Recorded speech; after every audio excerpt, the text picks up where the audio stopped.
Hello friends, అందరికీ నమస్తే అండి. అందరూ ఎలా ఉన్నారు? అందరూ ఆరోగ్యంగా, క్షేమంగా, సంతోషంగా బాగుండాలి అని మనస్ఫూర్తిగా మనందరి తరపున అమ్మవారిని వేడుకుంటున్నానండి. మీ అందరికీ ఒక చిన్న రిక్వెస్ట్.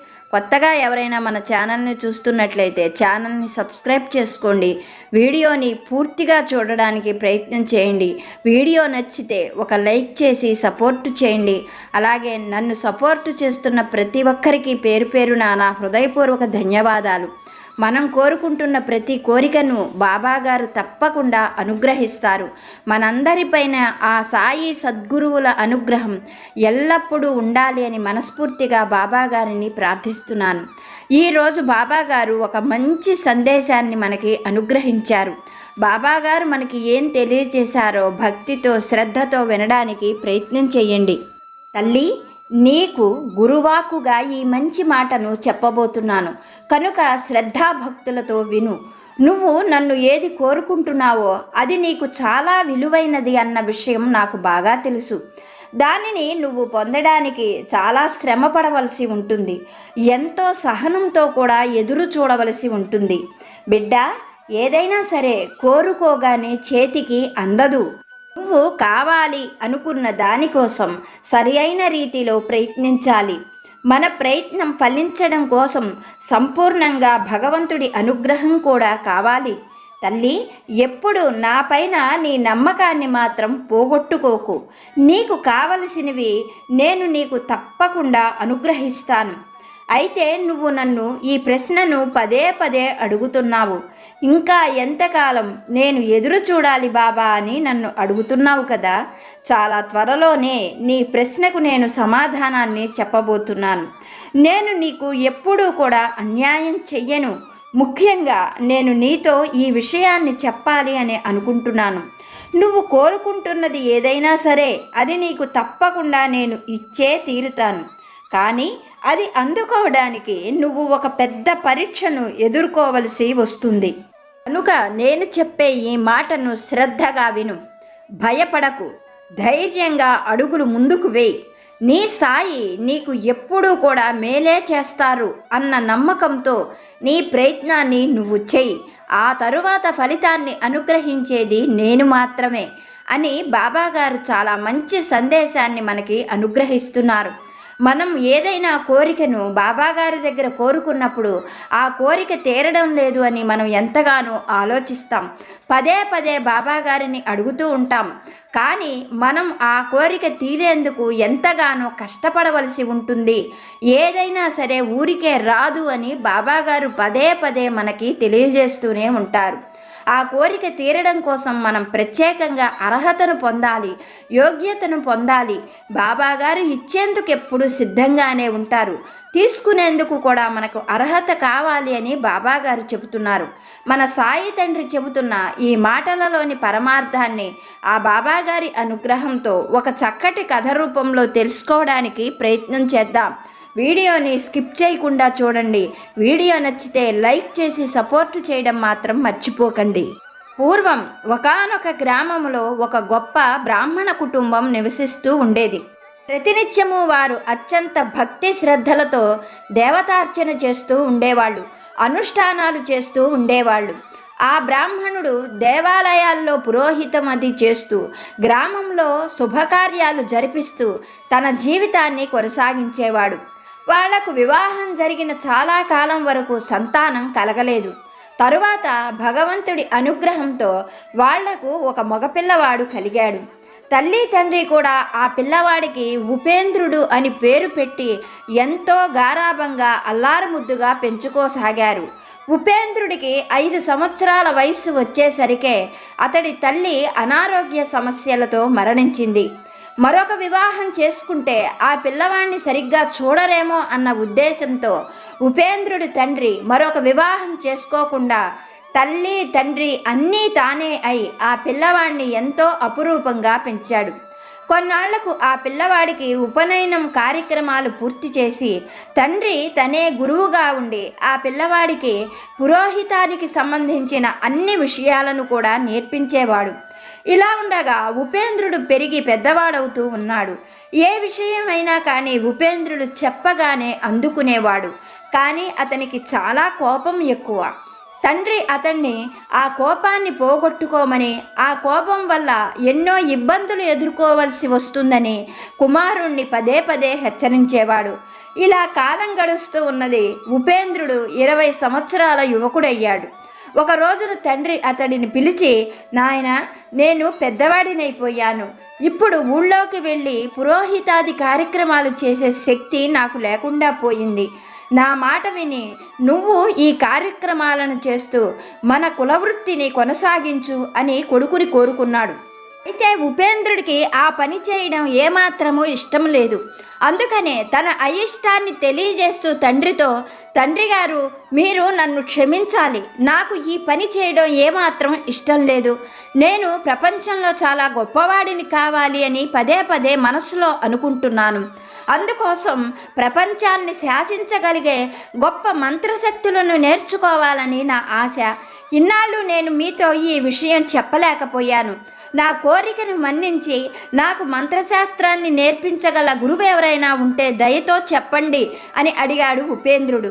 కొడుకు మాటలు విన్న తండ్రి ఎంతగానో కలత చెందాడు. కానీ ఉపేంద్రుడి మొండి పట్టుదల బాగా తెలిసినటువంటి అతని తండ్రి అతనితో, నాయనా, నేను అటువంటివి నీకు నేర్పించలేను. అంత శక్తి కూడా నా దగ్గర లేదు. అయితే నేను నీకు ఒక సహాయం చెయ్యగలను. నేను పూర్వం బ్రహ్మపుత్ర నదీ తీర ప్రాంతంలోని అరణ్యంలో ఒక యోగీశ్వరుడిని కలిశాను. ఆయన చాలా గొప్ప యోగీశ్వరుడు. ఆయన దగ్గర ఎన్నో గొప్ప మంత్రశక్తులు ఉన్నాయి. ఆయన తనను ఆశ్రయించిన వారికి తగిన రీతిలో ఉచితంగానే విద్యను నేర్పిస్తారు. వారి మంత్రశక్తుల ప్రభావం ఎంతో గొప్పది. కనుకనే ఎంతో కాలం పిల్లలు లేని మాకు వారి మంత్ర ప్రభావంతో నువ్వు పుట్టడం జరిగింది. ఇప్పుడు వారు ఎలా ఉన్నారో నాకు తెలియదు. నీకు ఒకవేళ ఆశ గనక ఉన్నట్లయితే నువ్వు బ్రహ్మపుత్ర నది అరణ్య ప్రాంతానికి వెళ్ళి ప్రయత్నం చెయ్యి అంటూ తండ్రి ఉపేంద్రుడికి సమాధానం చెప్పాడు. తండ్రి అలా చెప్పడంతో ఉపేంద్రుడు ఎంతగానో సంతోషించి కొన్ని రోజుల పాటు ప్రయాణం చేసి బ్రహ్మపుత్ర నది అరణ్య ప్రాంతానికి చేరుకున్నాడు. ఎన్నో కష్టనష్టాలకు ఓర్చి ప్రయాణం సాగించిన ఉపేంద్రుడు ఎట్టకేలకు తండ్రి చెప్పినట్లుగా ఆ గుర్తులను పట్టి సదానంద మునీశ్వరుడి ఆశ్రమానికి చేరుకున్నాడు. ఆ ఆశ్రమం ఎంతో ప్రశాంతంగా ఉంది. ఎంతోమంది విద్యార్థులకు ఆయన వేద విద్యను నేర్పిస్తూ ఉన్నాడు. అలాగే ఇతర కులస్తులకు కూడా ఆయన వారికి కావలసినటువంటి విద్యలన్నీ కూడా చక్కగా నేర్పిస్తూ ఉన్నాడు. ఆయన్ని చూడగానే ఉపేంద్రుడికి చాలా సంతోషం కలిగింది. ఆయన మాత్రమే తనకు ఉన్నటువంటి మంత్రవేత్త కావాలనే కోరికను నెరవేర్చగలడు అని నమ్మినటువంటి ఉపేంద్రుడు ఆయన పాదాలను ఆశ్రయించాడు. తరువాత తను ఎందుకు వచ్చింది, తన తండ్రి ఎవరో అన్ని విషయాలు కూడా సదానందుడికి తెలియజేశాడు ఉపేంద్రుడు. ఉపేంద్రుడి మాటలు విన్న సదానందముని చిరునవ్వుతో, నాయనా, నువ్వు ఎన్నో శ్రమలకు ఓర్చి వ్యయ ప్రయాసలకు ఓర్చి ఇంత దూరం వచ్చావు. నీకు నా ఆశీస్సులు తప్పకుండా ఉంటాయి. నువ్వు కోరుకుంటున్నటువంటి మంత్రవేత్తను కావాలి అన్న కోరిక తప్పకుండా నెరవేరుతుంది. అయితే నువ్వు కోరిన ఈ కోరిక సామాన్యమైనది కాదు. వేలల్లో లక్షల్లో కాదు, కోటిలో ఒకరికి ఇద్దరికి కూడా ఈ విద్య నేర్చుకునే అర్హత ఉండదు. కనుక ముందుగా నువ్వు ఈ విద్యను నేర్చుకునేటువంటి యోగ్యతను పొందడానికి ప్రయత్నం చెయ్యి అని చెప్పాడు సదానందముని. ఆ మాటలు వింటూనే ఉపేంద్రుడు, గురుదేవ, మీరు ఏం చెబితే అది చేస్తాను. నన్ను మంత్రశాస్త్రంలో మీ అంతవాణ్ణి చెయ్యండి, అదే నేను కోరుకునేది అని చెప్పి ఆ ఆశ్రమంలోనే ఉంటూ గురుదేవుడికి శుశ్రూషలు చేయసాగాడు ఉపేంద్రుడు. ప్రతినిత్యము కూడా గురుదేవుడు స్నానానికి వెళ్ళినప్పుడు ఆయనతో కూడా వెళ్ళేవాడు. ఆయనకు ఎన్నో పరిచర్యలు చేసేవాడు. మధ్యాహ్నం వేళ, రాత్రి వేళ గురువుగారు పడుకున్నప్పుడు ఆయనకు పాదసేవలు కూడా చేసేవాడు. గురుదేవులకు ప్రతి విషయంలో కూడా ఉపేంద్రుడు ఎంతో అనుకూలంగా, అణుకువగా ప్రవర్తించేవాడు. అందుకుగాను గురుదేవులు ఉపేంద్రుడికి అప్పుడప్పుడు మంత్రశాస్త్రంలోని కొన్ని విషయాలను పైపైన నేర్పించాడు. అవి నేర్చుకున్న ఉపేంద్రుడికి ఎంతో ఆనందం కలిగేది. కానీ ఆ ఆనందం ఎంతోసేపు నిలిచి ఉండేది కాదు. తను గొప్ప మంత్రవేత్తను కావాలి అని కోరుకుంటూ ఉంటే గురువు పైపైన ఇలా నేర్పించడం ఉపేంద్రుడికి ఏమాత్రమూ నచ్చలేదు. అయితే తను ఇంకా మంత్రవేత్త కావడం అనేది కలగానే మిగిలిపోతుంది. ఉండబట్టలేని ఉపేంద్రుడు ఒకనాడు గురువు గారికి పాదసేవ చేస్తూ సదానందమునితో, గురుదేవా, నేను ఎంతో భక్తి శ్రద్ధలతో మీకు పాదసేవ చేస్తున్నాను, మీరు చెప్పిన ప్రతి పని కూడా చేస్తున్నాను, కానీ మీకు నా పైన దయ కలిగినట్లు లేదు. నన్ను మీ అంత మంత్రవేత్తను చేస్తారు అన్న ఆశతో ఇక్కడికి వచ్చాను. నా ఆశ ఫలించేటట్లుగా లేదు అంటూ ఉపేంద్రుడు కన్నీరు పెట్టుకున్నాడు. అతన్ని గమనించిన సదానందముని చిరునవ్వుతో, నాయన, నువ్వు అనుకుంటున్నట్లుగా మంత్ర విద్య ఏమాత్రము తేలికైనది కాదు. దాన్ని నువ్వు పొందాలి అంటే నేను నీతో చెప్పినట్లుగా అర్హత కావాలి, యోగ్యత కావాలి అని పలికాడు. ఆ మాటలకు ఉపేంద్రుడు, అయితే నేనేం చేసి నా యోగ్యతను నిరూపించుకోవాలో మీరే సెలవియ్యండి అంటూ గురువుని ప్రశ్నించాడు. అందుకు గురువు ఉపేంద్రుడి ముఖాన్ని పరిశీలనగా చూస్తూ, నేను నిన్ను నా అంత మంత్రవేత్తను చెయ్యాలి అంటే నీకు ఒక పరీక్ష పెడతాను. ఆ పరీక్షలో నువ్వు ఉత్తీర్ణుడవైనట్లయితే తప్పకుండా నీకు మంత్ర విద్యను నేర్పిస్తాను అని చెప్పాడు.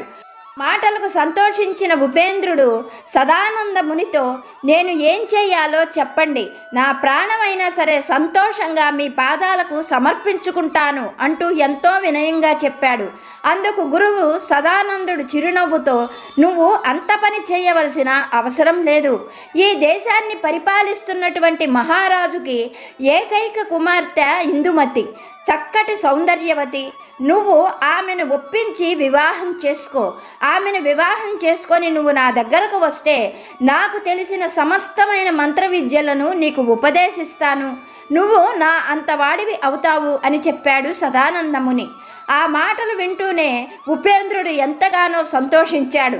గురువు పాదాలకు నమస్కరించి ఆయన దగ్గర సెలవు తీసుకొని ఆ రాజ్యానికి బయలుదేరాడు ఉపేంద్రుడు. ఆ ఉపేంద్రుడు పక్షం రోజులు ప్రయాణం చేసి ఎన్నో కష్టనష్టాలకు ఓర్చి గురువు చెప్పినట్లుగా ఆ రాజ్యానికి చేరుకున్నాడు. మహారాజు దర్శనం కావాలి అంటే సామాన్యులకు అది సాధ్యం కాదు. కానీ తనకు ఎన్నో మంత్ర విద్యలు తెలుసు కనుక ఉపేంద్రుడు ఆ రాజనగరంలో మహారాజుకు తెలిసేట్లుగా ఆ రాజవీధిలో ఎన్నో మంత్రశక్తులను ప్రయోగించాడు. క్షణాల్లోనే అక్కడికి ఎంతోమంది ప్రజలు చేరుకున్నారు. మహారాజు కొలువులో పనిచేసేటువంటి భటులు, మంత్రులు కూడా అక్కడికి చేరుకొని ఉపేంద్రుడు చేస్తున్నటువంటి ఆ మంత్ర విద్యలను చూసి ఎంతగానో సంతోషించారు. క్షణాల్లోనే ఆ దేశపు మహారాజుకు ఈ వార్త చేరింది. మహారాజు ఎంతో సంతోషంగా ఉపేంద్రుణ్ణి వెంటనే రమ్మని ఆహ్వానం పంపాడు. ఆ ఆహ్వానం కోసం ఎదురు చూస్తున్న ఉపేంద్రుడు మహారాజు వద్దకి చేరుకున్నాడు. అలా తన ఆహ్వానం మన్నించి వచ్చిన ఉపేంద్రుణ్ణి చూసి మహారాజు ఎంతగానో సంతోషించాడు. సాదర సత్కారాలు చేసిన తరువాత మహారాజు ఉపేంద్రుడితో, అయ్యా, మీరు గొప్ప మహానుభావులని నాకు అర్థమయ్యింది. మీరు గొప్ప ఇంద్రజాలీకులని నేను తెలుసుకున్నాను. మీ గురించి మన సైన్యము, భటులు కూడా ప్రత్యేకంగా చెప్పుకుంటున్నారు. నా ముందు, మంత్రి గారి ముందు మీ విద్యను ప్రదర్శించండి, మమ్మల్ని ఆనందింపచెయ్యండి అంటూ ఉపేంద్రుడితో చెప్పాడు. ఉపేంద్రుడు ఆ మాటలు వింటూనే చిన్నబుచ్చుకొని మరుక్షణంలో తేరుకొని మహారాజుతో, ఓ మహారాజా, మీరు నన్ను క్షమించాలి. మీరు అనుకుంటున్నట్లుగా నేను ఇంద్రజాలీకుడిని కాదు, గారడీ విద్యలు చేసేవాడిని అంతకన్నా కాదు. నేను గొప్ప మంత్రవేత్తను. నా సద్గురువులు సదానంద ముని, వారు నన్ను ఒక కార్యం నిమిత్తం ఇక్కడికి పంపించారు. మీ కుమార్తెగా ఉన్నటువంటి ఇందుమతి గొప్ప పుణ్యాత్మురాలు, కారణజన్మురాలు. ఆమెకు ఒక విషయాన్ని తెలియజేయాలి అన్న ఉద్దేశంతోనే నేను మీ రాజ్యానికి వచ్చాను. ఇప్పుడు మీ ముందు ఉన్నాను. మీరు అనుమతిస్తే రేపు నా విద్యా ప్రదర్శనను యువరాణి ముందు చేస్తాను అని చెప్పాడు. ఆ మాటలకు మహారాజు ఎంతగానో సంతోషించాడు. ఉపేంద్రుడు చెప్పినట్లుగానే మరునాడు విద్యా ప్రదర్శన కోసం మహారాజు, యువరాణి, ముఖ్యులందరూ కూడా ఒక గొప్ప సభాభవనంలో ఏర్పాటు చేశారు. అక్కడికి అందరూ చేరుకోగానే ఉపేంద్రుడు ఆ యువరాణిని చూస్తూనే ఎంతగానో ఆమె అందచందాలను చూసి మోహించాడు. ఆమె పట్ల విపరీతంగా ఆకర్షితుడయ్యాడు. అతను తనకు తెలిసినటువంటి మంత్ర విద్యలన్నీ కూడా ఆ సభాభవనంలో ప్రదర్శించాడు. అందరూ కూడా పరమ సంతోషంతో జయ జయధ్వానాలు చేశారు. ఇప్పుడు ఆ ప్రదర్శనకు ఎంతగానో సంతోషించిన యువరాణి ఇందుమతి ఉపేంద్రుణ్ణి ప్రత్యేకంగా సన్మానించేందుకు, అతడికి విలువైన బహుమతులు ఇచ్చేందుకు అతడి దగ్గరకు వచ్చింది. ఆమె అందచందాల్ని చూస్తూ ఎంతో ఆనందంతో ఉపేంద్రుడు, యువరాణి, నా ప్రదర్శనను అంతా కూడా మీరు తిలకించారు కదా, మీకు ఏమనిపించింది అంటూ ప్రశ్నించాడు. ఆ మాటలకు యువరాణి, మీ ప్రదర్శన లాంటి ప్రదర్శన నేను ఇంతవరకు ఎప్పుడూ చూడలేదు. మీరు ప్రదర్శించిన ఈ మంత్ర విద్యలు ఎంతో ఆనందాన్ని కలిగిస్తున్నాయి అంటూ సంతోషంగా చెప్పింది యువరాణి. ఆమె మాటలు విన్నటువంటి ఉపేంద్రుడు ఏమాత్రమూ కూడా తడుముకోకుండా, యువరాణి, ఇవి ఎంతో చిన్న చిన్న మంత్ర విద్యలు. నేను ఇంకా గొప్ప మంత్రవేత్తను కావాలి అని అనుకుంటున్నాను. దానికి మీరు నాకు సహకరించవలసి ఉంటుంది అంటూ విన్నపంగా కోరుకున్నాడు యువరాణిని. ఉపేంద్రుడి మాటలు విన్న యువరాణి ఆలోచనగా, నేను మీకు ఏ విధంగా సహాయపడగలను, నాకు చెప్పండి, నేను తప్పకుండా మీకు సహాయం చేస్తాను అన్నది. అందుకు ఉపేంద్రుడు కాసేపు ఆలోచించి క్షణం కూడా తడువుకోకుండా, యువరాణి, మీరు నన్ను వివాహం చేసుకుంటే నా అంత గొప్ప అదృష్టవంతులు ఈ ప్రపంచంలో మరొకరు ఉండరు. అందుకోసమనే నేను ఇక్కడికి వచ్చాను అని చెప్పాడు ఉపేంద్రుడు. అతడి మాటలు విన్న యువరాణి ఒకంతసేపు ఆలోచిస్తూ, నన్ను క్షమించండి, మీకు సహకరించలేకపోయినా దురదృష్టవంతురాలిని. నా వివాహము త్రిపురపురం మహారాజు కుమారుడు కీర్తినాథుడితో ఎప్పుడో నిశ్చయమైంది. వాళ్ళు రేపే ఈ నగరానికి వస్తున్నారు అని చెప్పింది యువరాణి. ఆ మాటలు వింటూనే ఉపేంద్రుడు నిరుత్సాహపడ్డాడు. కానీ కాసేపటిలోనే తేరుకొని యువరాణిని చూస్తూ, యువరాణి, మీరు కీర్తినాథుడిని చేసుకుంటే త్రిపురపురానికి మాత్రమే మహారాణిగా ఉండగలరు.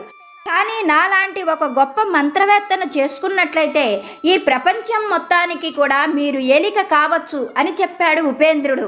ఆ మాటలకు యువరాణి నిట్టూరుస్తూ, ఏం చెయ్యగలను, నాకు ప్రపంచానికి ఏలికనయ్యే అదృష్టం లేదు, నన్ను క్షమించండి అంటూ అక్కడ నుండి వెళ్ళబోయింది.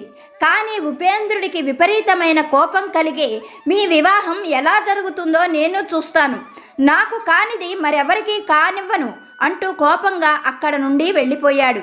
మర్నాడు త్రిపురపురం యువరాజు కీర్తినాథుడు తాను బస చేసే చోటికి చేరుకున్నాడు అని ఉపేంద్రుడు తెలుసుకున్నాడు. నేరుగా అతని దగ్గరికే వెళ్ళిన ఉపేంద్రుడు తను వచ్చిన విషయమంతా కూడా కీర్తినాథుడితో చెప్పాడు. ఉపేంద్రుడి మాటలు విన్న యువరాజు కీర్తినాథుడు ఉపేంద్రుడితో, మీరు నన్ను క్షమించాలి, మీరు ఏ సహాయం అడిగినా నేను తప్పకుండా చేసేవాడిని. కానీ నేను ఇప్పుడు మీకు ఏ సహాయము చేయలేకపోతున్నాను. నేను యువరాణి ఇందుమతి ఎప్పటి నుండో కూడా ఒకరినొకరు ప్రేమించుకుంటున్నాం. మా పెద్దలను ఒప్పించి ఈ వివాహం వరకు తీసుకొని వచ్చాము. ఇప్పుడు నేను ప్రేమించిన యువరాణిని మీకు ఇవ్వలేను. మీరు కోరుకున్నట్లుగా మరేదైనా సహాయం అయితే చెప్పండి, తప్పకుండా చేస్తాను అన్నాడు కీర్తినాథుడు. అతడి మాటలు వింటూనే ఉపేంద్రుడికి విపరీతమైన కోపం కలిగింది. యువరాజు కీర్తినాథుడితో, నీ అందాన్ని చూసుకొని నువ్వు ఇంతగా మిడిసిపడుతున్నావు, నా శక్తియుక్తులేమిటో నీకు తెలియడం లేదు, ఈ క్షణమే నువ్వు కురూపిగా మారిపో అంటూ మంత్రోచ్చాటనతో అతనిపై కొద్దిగా నీళ్లను చిలకరించాడు. మరుక్షణమే నవమన్మధుడిలా ఉన్నటువంటి కీర్తినాథుడు కురూపిగా మారిపోయాడు. అతని శరీరం నుండి విపరీతమైన దుర్గంధం వాసన వస్తూ ఉన్నది. అతడు తన రూపాన్ని అద్దంలో చూసుకున్నప్పుడు అతని రూపం అతనికే అసహ్యం కలిగించింది. రోత కూడా పుడుతున్న అతని రూపాన్ని చూసుకొని కీర్తినాథుడు ఎంతగానో బాధపడ్డాడు. అప్పుడు ఉపేంద్రుడు వికటట్టహాసం చేస్తూ, ఇప్పుడు వెళ్ళి వివాహం చేసుకో, ఈ కురూపి రూపంతో ఉన్న నిన్ను ఎవరు వివాహం చేసుకుంటారు అని ప్రశ్నించాడు. ఇక్కడ జరుగుతున్న విషయాలన్నీ కూడా తెలుసుకున్నటువంటి ఇందుమతీదేవి కీర్తినాథుడికి ఒక లేఖను పంపించింది.